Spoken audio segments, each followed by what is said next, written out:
ተቀብዬ ሆቴል አስገብቻቸዋለሁ። ግን እስካሁን ድረስ ለምን እንደመጡ አልነገርከኝም። መድብል ሁሉንም ነገር ለአንተ መናገር አለብኝ እንዴ? አቶ ካሌብ በድጋሚ እኮ ፓርትነር የሆነን መስሎኝ ነበር። እስኪ ንገረኝ፣ ስራ ካልኩ ውስጥ አንዱን እንኳን ሰርተሃል?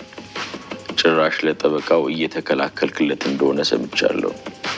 ቅርቡ አዲስ ዜና ትሰማለህ። ግን እኮ ደግሞ ስራውን ራስህ እንድትሰራ ነበር ያዘዝኩ። ዋናው አንተ የምትፈልገው ስራው መሰራቱን አይደለም እንዴ? እመነኝ፣ የእሱ ጉዳይ ከዛሬ ነገ አያልፍም። ስለዚህ የውይይታችን የግንኙነታችን ዋና አጀንዳ ስለሆነችው ስለ ትህትና ብናወራስ?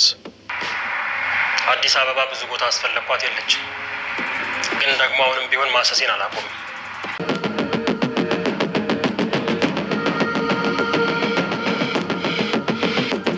መድብል ቆይ፣ ዛሬ ከተቀበልካቸው እንግዶች ውስጥ አንደኛው ነው።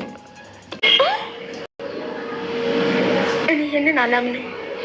በህልምሽ ነው። በመጨረሻም ቤታችን ተመለሰ ማለት ነው።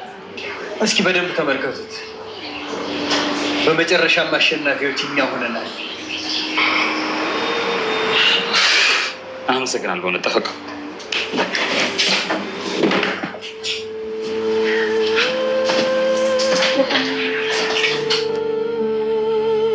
የማይሆን ነገር ውስጥ አልገባሽም አይደል? መድብል ላይ ሰጠኝ። ያው እህቴ ብቻዋን ስለሆነች በዛ ላይ እርጉዝም ናትና ያው ብቻዋን መሆን ስለሌለባት አብሬያት ልሆን ስለው እሺ በቃ ብሎ በርከት ያለ ገንዘብ ሰጠኝ። ማለት መርዞን ጭራሽ ከሰው አልቆጠርሽም እንዴ? ይቆጠራል እንዴ? ስነ ስርዓት። እሺ በልጅ አባትማ ቀልድ የለም። ለዚህ ነው አንቺን እዚህ ቤት አስቀምጠው እሱ የግሮሰሪ ወንበር የሚያሞቀው። ምን ግሮሰሪ ነው እንዲ ያለው? የሆነ የስራ ስልክ እኮ ተደውሎልኝ ነው ብሎ ነው የወጣው። ሰው ጥሩ ግሮ ሚስቱን ይደግፋል። እሱ የግሮሰሪ ወንበር ተደግፎ ጃምቦን ይጨልጣል እያሉ ድንግል ሴቶችን ወደ ውጭ ልካቸዋለሁ ብዬ ወደ አዲስ አበባ እንዳመጣለት ትዕዛዝ ሰጥቶኛል። ምን? ይህንን ስራ አሁን ባልሰራውም ሌላ ሰው መስራቱ አይቀርም።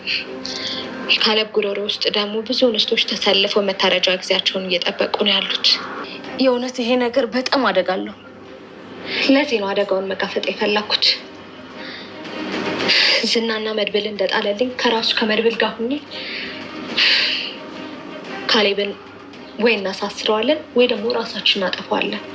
የእውነት እኔ ለአንቺ በጣም እየፈራው ነው። በቃ እግዚአብሔር ይጠብቅሽ በጥሩ ሁኔታ። ማህሌት እንግዲህ በድጋሚ ከመልመል ጋር ለመስራት ተነስታለች ማለት ነው። እባክህን አግዘኝና መልመል እባክህ አሊ ሙሲሳን መቀመቅ ማስገባት ፈልጋለሁ። ስለዚህ እባክህን አግዘኝ ትላለች ማለት ነው። መልመልም እንግዲህ በድጋሚ አማት ከሷ ጋር ለመስራት እሺ ተባብሏል ማለት ነው። ቆይ ግን ይሄን ነገር እንዴት አሰብሽበት? ታይ ማህሌት ታይ በድጋሚ ሌላ ነገር ፈጥራለሁ ብትይ ነግሬሻለሁ ይላታል። በጭራሽ ምንም ማድረግ አልፈልግም፣ ግን አሁን እሱን መበቀል ፈልጋለሁ። በቃ እንደዚህ ያደረጉኝ ዝናና ሀሊም ሙሳ ናቸው እዚህ ውስጥ አስገብተው ህይወቴን መስቀልቀል ያደረጉኝ ብላ ትላለች ማለት ነው። እኔ ግን የታየ ነገር አሁን ድጋሚ እሷን አምኖ ወደዚህ ማስገባቱ ጥሩ የታየ አይመስለኝም። ምክንያቱም ማህሌት ታውቃታላችሁ፣ አሁን ያለችውን አሁን ትክዳለች። ስለዚህ መቀመቅ ልታስገባው ፈልጋለች ማለት ነው። እንግዲህ መልመልም እሷን አምኖ እሺ ማለት የለበትም ነበር፣ ግን እሺ ብሎ እንግዲህ አምኖ ይቅርታ አድርጎላት እነ ብሩክንም እንደውም ይቅርታ መታ ጠይቃ እንዴት በአንድ ልጅ ነው እኮ የመጣችው እንዴት ይቅርታ በልትለኛለህ እንዴት ብሎ ብሩክ በጣም ነበር እንትን ያለው ማለት ነው። በጣም ነው የተቆጣው። እንዴት ቆይች ልጅ ምን ሆና ምን ሆነ አንተ ቆይ ኧረ እባክህ ኧረ መልመል እባክህ ምን እየተሃደናሉ እያለ ቢለው ምንም ሊሰማ አልቻለም። እሱም እንግዲህ ማህሌት አሁንም ገብታለች ማለት ነው። ከመልመል ጋር ሆና ሄዳለች ማለት ነው። እንትና ጋር ሀሊሙሳ ጋር ሄዳ እንግዲህ አንተ ባትፈልገኝም እኔ ፈልጌ መጣሁኝ፣ ስለዚህ አብሬህ ለመስራት ዝግጁ ነኝ፣ ታውቀኛለህ፣ እኔ ደፋር ነኝ ለሁሉ ነገር፣ በቃ ለምን የማስብ ሴት አይደለሁም፣ በቃ እንግዲህ ወዳ ስለዚህ መስራት ፈልጋለሁ ትላለች። እንትናንም መልመሉንም ሙልጭ አርጋ ተሰርበዋለች ማለት ነው። እሱ ጋር ሆና ሙልጭ አርጋ ሰደበችው ማለት ነው። እሺ ጥሩ ነው ትስራሽ ምናምን ይለዋል። ተገጠር አንዳንድ ሴቶችን ልጆች ታመጣለች እንዴ ትትና ያሉትን ይላል። እሺ በቃ ብሎ ይላል። እንዴ ግን እንዴት ነው ማታ የመጡትን እንግዲህ ያያቸው እንዴ ሲለው አዎ ግን አልነገርከኝም ለምን እንደመጡ እኮ አልነገርከኝም ነው። አንደኛውን በደንብ አይተዋል ቆምዟል እኮ አሞታልና ኩላሊት ያስፈልገዋል። ስለዚህ ትትናን እንደምንም አድርገህ ፈልገህ አምጣ ኩላሊቱ አስፈላጊ ነው ይለዋል ማለት ነው። አሃ ነው አይደለ እያለ እንግዲህ ሪከርድ እያስቀመጠለት ነው። እንግዲህ መልመልም መቀመቅ ለማስገባት እንግዲህ ሪከርድ እያስቀመጠለት ነው። እሺ ይለዋል። እንግዲህ እሺ እያለ ሪከርድ እያስቀመጠ ነው ያለው። ሪከርድ እያደረገው ነው ሀሊም ሙሲሳ። በመጨረሻ ግን እንደ ዝና መቀመቅ እንደሚያስገባው ነው ማለት ነው። ዝናም እንደምታውቁት ነው አበበ ደመሳ ልጅ እኔ አበበ ደመሳ ልጅ እንደዚህ ሆኜ ምናምን እያለ ጢባሩን ጉራውን ሲነዛ አይታቸዋል። በመጨረሻ እስር ቤት ተወረወረ ማለት ነው። እንግዲህ ጠበቃውም ከዛ ስቃይ ከዛ መከራ ወጥቶ ያለበት ሁኔታ እንግዲህ ታውቃላችሁ ከባድ ነበረ። ሞገስንም ለማስገደል ሞገስ ገሎታል ተብሎ እንግዲህ ብዙ ነገር ሆኖ ነበረ። ግን ከዛ ሁሉ መከራ ወጥቶ አሁን ደግሞ የነ ሞገስን ቤታቸውን አስመለሰላቸው ማለት ነው። በነጣ ጠበቃ ሆኖ በነጣ ማለት ነው። በፊት ከፍለውት ነበር ከተከፍሎ ሉላን እየፈለገ እንግዲህ በጭራሽ ሉላን ማስፈልግም እባክህ ከባሌ ውጪ ምናምን ስትለው በጭራሽ የማይሆን ነገር ነው እያለ ብዙ ነገር ሲያረጋት ነበር የከረመው ማለት ነው። እንግዲህ አሳስረውትም ነበር ብዙ ነገር ሆኖ ነበር እንደምታውቁት። ያ ሁሉ አልፎ ዛሬ ግን ወደ ማንነቱ ተመልሶ ቤታቸውንም ገንዘባቸውን ተመለሰላቸው። እንግዲህ ሉላም ነፍሰ ጡር ነች። የ3 ሳምንት ነፍሰ ጡር ነች። በጣም ደስ የሚል ነው እንግዲህ ልጁም በጣም ጥሩ ሲሳይ ነው የመጣ ማለት ነው። ምክንያቱም ቤታቸውም ተለቀቀላቸው ገንዘባቸውም እንግዲህ ታውቃላችሁ በብዛት በጣም ስቃይ ላይ ነበሩ። እየተሰቃዩ ነበር። ቤት የላቸው የሚበሉት ያኔ ቀን ስራ እየሄደ በቃ ብዙ ነገር ተሰቃይቷል። ከዛ ሁሉ መከራ ከዛ ሁሉ ስቃይ እንግዲህ ወጥቶ ዛሬ ቤታቸውም ተመልሶላቸው እንግዲህ በደስታ ይገኛሉ ማለት ሰርፕራይዝ አድርጓቸዋል ማለት ነው። በጣም ነው ደስ የሚለው። ውድ ቤተሰቦቿ እንግዲህ ማህሌትም አይኗን አፈጣላ ፍራ አልጠረጥር ብላ ብሩክ ቤት መታ ይቅርታ ጠይቀዋለች ማለት ነው። በጭራሽ በአንድ ልጅ ነው የመጣሽው መቼም ይቅርታ አላደርግልሽም ብሏታል ማለት ነው ብሩክ።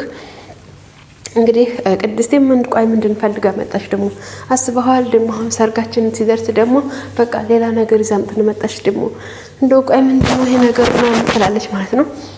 አይዞሽ ሁሉንም ነገር እንወጣዋለን እያለ ያበሽራታል ማለት ነው። እንግዲህ ሰርጋቸውም ደርሷል። አሁን ደግሞ እንግዲህ መልመልም ከሀሊም ሙሲሳ ጋር እየሰራ ነው ያለው ማለት ነው። በጣም አደገኛ ነው እንደምታውቁት ሀሊም ሙሲሳ በጣም አደገኛ ሰው ነው። ያው እሱም በነገራችን ላይ እሱን ለማስገባት መቀመቅ ለማስገባት ነው። ዝናንም አብረን እንስራ ብሎ ነው በመጨረሻ መቀመቅ ያስገባው ማለት ነው። መቀመቅ ያስገባው ነው ማለት ነው። ኤዴንም እንግዲህ እዛው እና መልመል ትገኛለች። መልመልን ተወዷለች፣ ታፈቅረዋለች፣ እሱም ይወዳታል። ግን እስካሁን ድረስ እዛው በአስርታይነት እያገለገለች ነው ያለችው። ምሳሌም በጣም ወዳታለች። ከዚህ እንድትጅብኝ አልፈልግም እያለቻት ነው። መቼም ትችሻለ ድሜኔ ውድ ልጅ እያለቻት ነው። እንደውም ልጅሽን አውጫት እዚሁ እያለቻት ነው ማለት ነው። እሺ አመጣታለሁ እያለ ነው እንግዲህ ማለትም ቀጥታ እህቷ ጋር ሄደችው። ማን ቤት አረፍሽ ስለመልመል እህቴ ቤት ናት። ያው መቼም ያው ስጋ አይደለች እዛው እህቴ ጋር አርፍ ያለው ትለዋለች። እንግዲህ እዛ ገዛ ስታ ትሄዳለች። እንደ ይሄ ነገር ታገኘሽ ገንዘብ ታገኘሽ ስትል መልመል ሰጥቶኝ ነው ይሄ ነገር ሌላ ነገር እንዳሰሪ ነግሬሻለሁ ትላለች። በፍጹም አልሰራም። አሁን ግን የሆነ ስራ መጥቷል ምናምን ትላለች። ምንድነው ህፃናቶችንና ሴቶችን ተገጠር እንዳመጣለት ተባብያለሁኝ ለሀሊም ሙሲሳ። ግን እሱ እንደዚህ አድርጌ እሱን መቀመቅ ለማስገባት ነው ትላታለች ማለት ነው። ነግሬሻለሁኝ እዚህ ውስጥ እንዳትገቢ። እንደውም በጣም የሚያሳዝን ነገር ነው ግን ሴቶችን ህፃናቶችን እያመጡ እንደዚህ የሚያደርገው ግን ቆይ ሰውዬ ትላለች። እና እባክሽ ማህሌት ትላታለች። ያው እንግዲህ ኤፍራታ እርጉዝ ናት ከመርዙ ነው መርዙ ጋር ያለችው ማለት ነው። እንዴት ነው ቆይ ትዶና አሁን እሱ የማንንም እዛ ግሮሰሪ ያሞቃል አንቺ ብቻሽን ቁጭ ብለሽ ምናምን ትላታለች ማለት ነው።